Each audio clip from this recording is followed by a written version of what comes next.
Thanks for coming, everyone. I'm Pat Hyde. I'm Director of Public Works for the City of Saskatoon. And today what we wanted to talk to you about was the online water outage service alerts that we have launched this week and are available 24/7 on the city website at saskatoon.ca.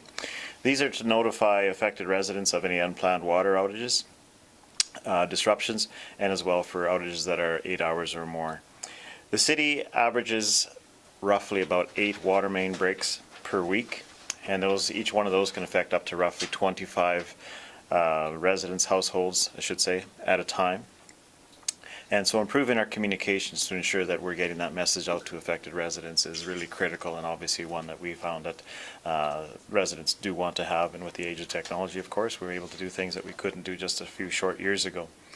One of the major contributing factors to what causes a water main break, not solely the only reason, but one of the major reasons is, especially at this time of year and when spring thaw happens, is the extreme temperature changes that we experience, as we've just seen in the last couple of weeks here, where we've had sustained cold and now we're up to plus temperatures and back and forth. What that causes is it causes ground to expand and contract, and of course with that shift, it doesn't take much, and it can disrupt the pipes and cause a break as a result of that. The alerts that we're launching here as well are very similar to what's in place already and has been used for a short time. I'm not sure how long they've been there, but the power outage service alerts that are used for electricity outages, and those again can be found on saskatoon.ca under service alerts as well. There are 3 occasions where we'll issue a water service alert, and that's for when the water is turned off. If there's a change to the outage itself in terms of the scope of the work, if it's going to be longer than anticipated because we experience problems or whatever the case may be. And of course then we'll have another one when the water service is restored.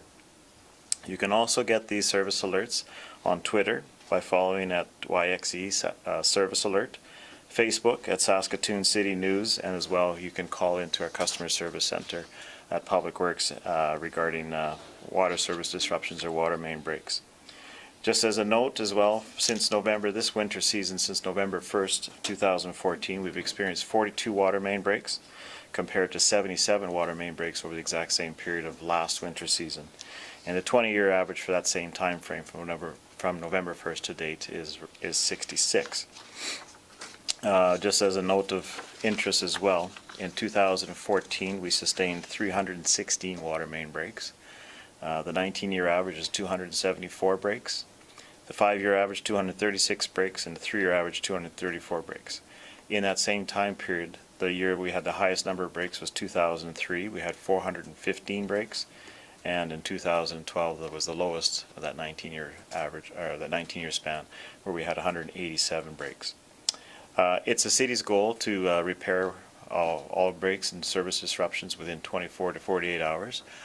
Typically we do achieve that goal. There are times that we don't, and usually that's because there's extenuating circumstances that may affect that repair, or we have another outage that happens right after that repair is made as well too.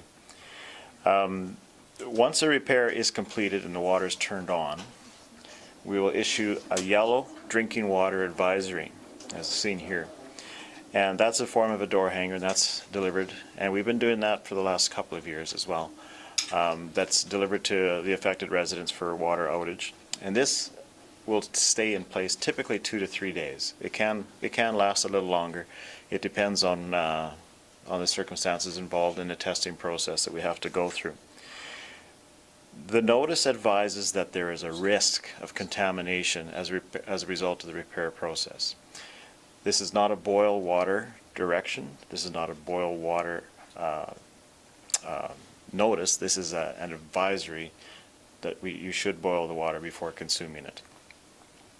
Once the restriction or the tests come back from the laboratory and they're proved to be negative, we then will issue a green lifted notice, as you see here, and that'll again go to the same households, residents that were issued the yellow drinking water advisory. The city also has emergency water supply trailers. We have 6 of those now. We added 2 more in this past fall, and we use those for unplanned water outages. Anytime an unplanned water outage occurs, we'll just send one of these trailers and have that in sight as quickly as possible, or as well if there's a planned outage, I should say, that will last longer than 8 hours as well. There are 6 of them. They're assigned by priority, and so I shouldn't say priority, but they're assigned in terms of the when the outages occur. So if one comes in and another comes in, we'll keep going until we hit 6 if we ever do, which is extremely rare. And if that's the case, if there's a 7th break, then that one will have to wait until a repair is made. But we'll also have temporary water supply for those residents until a water trailer is available as well. What is new this year, we did it briefly last year when we, last winter season when we had the sustained cold and we were experiencing all the water main breaks that happened. And we started this just over the winter or the Christmas season here, is that we are providing the use of shower facilities at leisure centers. And those are provided at no cost, and that's at any time that there's a water outage that you're experiencing. The only thing that is required is that you'll have to use the shower facilities during the regular hours of operation, and you'll have to provide proof of address. They'll have a list of all affected addresses that are impacted by a water outage, and you'll just have to bring along something like a driver's license, a utility bill, whatever the case may be, that provides your proof of address and that you're an affected resident. And that will remain in place until your water is restored, be it 2 days, 3 days, whatever the case may be. We also advise all residents as well, regardless of winter, spring, summer, whatever the season, to have an emergency water supply available. Water outages can happen at any time of the year. They're not solely at the time of winter or spring thaw, that sort of thing. And we always advise that you have a 72-hour supply, and that equates to roughly about 3.8 liters per person, or pets. You never want to forget pets as well too, because they need a water supply as well. And those are available through your local distributors as well.